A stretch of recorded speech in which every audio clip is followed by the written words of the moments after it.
এই দুনিয়ার সব কিছু বন্ধ হয়ে যায়, বন্ধ হয়ে যাবে। দোকানপাট, রাস্তাঘাট, গাড়ি ঘোড়া সব কিছু বন্ধ হয়ে যায় আস্তে আস্তে। যত রাত হয় সব কিছু বন্ধ হয়ে যায়, কিন্তু আল্লাহর রহমতের ভাণ্ডার এটা আস্তে আস্তে খুলে। যত রাত হয় আল্লাহর রহমতের দরজা তত খুলে যায়।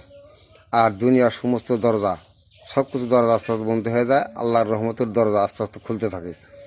যত রাত হোক, যত নিশির রাত হোক, আল্লাহর রহমতের দরজা খুলে যায়। কিন্তু এই নিশি রাত্রে নামাজে দাঁড়াবেন, তাহাজ্জুদের নামাজে দাঁড়াবেন। তাহাজ্জুদের নামাজে দাঁড়াইয়া তাহাজ্জুদ নামাজ পড়েন, 2 হাত দিলা চোখের পানি ফালিয়া আল্লাহর কাছে কিছু চাইবেন। এই সময় দোয়াটা কবুল হয়। দোয়াটা কবুল হওয়ার সময় এই তাহাজ্জুদের নামাজ সময় তাহাজ্জুদের নামাজ পড়িয়া 2 হাত পেতে চোখের পানি ফালিয়া আল্লাহর কাছে যা চাইবেন আল্লাহ সেটা কবুল করে নেয়। দোয়া কবুল হওয়ার সময় এই তাহাজ্জুদের নামাজ সময় তাহাজ্জুদের নামাজ পড়িয়া আল্লাহর কাছে চাইবেন, আল্লাহ যা চাইবেন আল্লাহ সেটাই মঞ্জুর করে দেবো ইনশাআল্লাহ।